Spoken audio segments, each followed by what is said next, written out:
Just click. So, Just click maybe. no? Click maybe. There we go. Okay. Well, we have that all figured out. Okay, hello everyone, I'm Sophia. I'm Mercedes. And for our Senior Action Project, we decided to raise awareness for the Capital Humane Society. So, why we chose this project is that we both have a lot of animals that we both love. My dog Camden, and then Mercedes has a couple dogs and lizards and birds and cats. So she definitely has a lot more. But we both care a lot about animals and the welfare of them. And we thought the Humane Society would be a good project because of how they help around the city of Lincoln and what they do. And then I volunteered at many places like the Capital Humane Society, and I know like the type of things people do. If you're volunteering strictly for school, they'll have you on dishes and cleaning and that kind of stuff. But if you're volunteering solely for just your enjoyment, then they'll have you work with the dogs, do the dog walking, and do everything like that. And the Capital Humane Society is always looking for helpers and people to support their mission, so that's what we decided to do.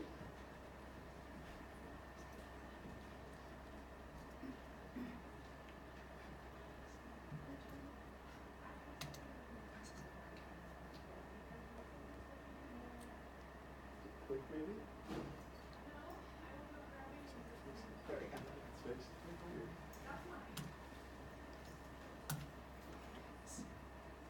Sorry.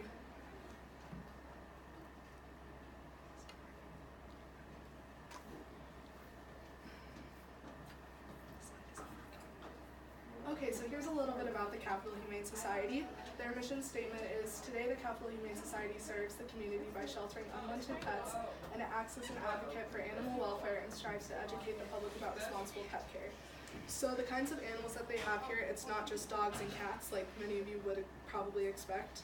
They have animals such as snakes, chinchillas, ferrets, rabbits, pigs, chickens, goats, and horses at different times, which I think is pretty cool because I didn't know that going into this project.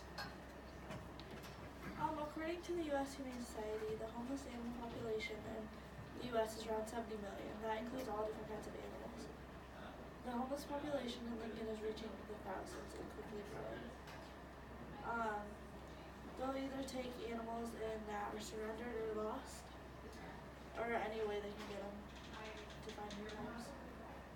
So they sometimes have people come into the Humane Society that are unable to care for their animals, or they're moving and they can't take the animal to the new house. So that's how a majority of their animals get there. Then they also take the strays from animal control that they find on the streets, and they bring them in after a series of tests to make sure they're okay to be re-adopted and re-put into families. And the Humane Society is a nonprofit organization, so they rely heavily on like outside funding and help from the people of Lincoln. Okay, so for what we did, we raised a, Okay, so for what we did, we put together a bake sale and we raised about $60.25. And I know it doesn't seem like a ton of money, but we are a small school and that does help a lot, buying new bags of dog food and leashes and etc. And in addition, we were able to visit the shelter and see some of the animals and learn how it works and learn what different volunteers can do to help out and just get some more facts about what they do. And one of the puppies that we saw there, his name was Odin, and he was brought into the shelter the day before we came. Animal control picked him up on the side of the street. He didn't have any tags or anything. So they did some tests, and he was a German Shepherd, and they think that he had a little bit of pit bull in him. He's that one right there. And a majority of the dogs that are in the shelter right now are pit bulls or German Shepherds because they're seen as a more violent breed. And many people don't think they're safe to have in homes, which they really are. They're really sweet. And a staff member talked with us and said that dogs like Odin usually take longer to get adopted because he is a pit bull and because he's seen as a more violent breed. And he could be in the shelter for months. And then we also saw a dog named Baby Girl, who Mercedes will talk about. so Baby Girl is right here. You can't really see her face that well, but she's a pit bull that they've had since December 2017. She's pretty aggressive towards new people. I think it's just because she's like really scared. That's typical with pits. And she's visit by appointment only. So if one were to go visit her, they'd have to set up multiple times they were going to go see her. because she needs to get used to that new person. She can't be in a house with any children or other animals, and I think she can't be with anyone out really either. She's so strong. So then in doing this project, we were able to share the workload pretty evenly between like contacting the shelter, doing research, and for the bake sale, we both did our share in like baking the food, selling the food, and setting up the donation process. So now, this is what you can do to help. There are a couple of different ways, such as donating money, supplies, and then time, and then also adoption. So in donating money, because they are a nonprofit, they rely heavily on the outside funding, and any donation helps even if it's the smallest amount. Because even though we only raised the $60.25, they were still just as thankful for it because it can go to good use helping the animals. And for supplies, they'll take in honestly anything. Shoe boxes for the cats to play in, leashes, dog food bowls, dog food that your dog just doesn't like, or anything like that.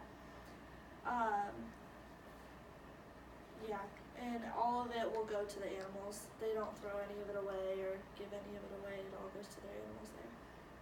And then even if you can't donate any of those things, you can still donate your time to help. They usually hold around 80 animals in the shelter, such as like the dogs and the cats. And so they have a lot of work on their hands, and the staff sometimes has trouble doing all of that, so the volunteers really help out. But you must be 19 or 16 with a parent to volunteer at the shelter. So that was one of the obstacles we ran into while doing it. But to sign up to volunteer, you can just go to their website and you just have to attend like a short training session, and then you'll begin with what Mercedes says, like washing dishes, doing laundry, stuff like that. Or you can go through extra training to become a dog walker and actually interact with the animals. And then another way you could help out is adoption. And I know that's kind of a big thing, but adoption gives a pet a new home and a new life, and it's much cheaper than buying an animal from a breeder. For example, a dog older than a year would cost around $400 at the Humane Society, as opposed to a dog from a breeder, which would cost probably over $1,000 in the end. And then I have a quote from Karen Davison, who is an author of dog care books, and it says, "It is hard, or saving one dog will not change the world, but surely for that one dog, the world will change forever." And I thought that was good with dog adoption and how you can do your part by helping adopt an animal. And it is not hard to get involved with the shelter, and any action taken in the shelter, whether it's donations or times, will have an impact on the animals and like the daily function of what they do there.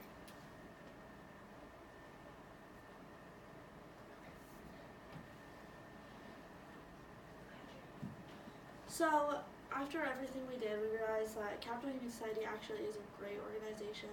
The things they do there is awesome, and they do it all for the welfare of the animals. You should consider actually helping out at your Humane Society, whether it's in Beatrice or Bellevue or anywhere, even in Lincoln.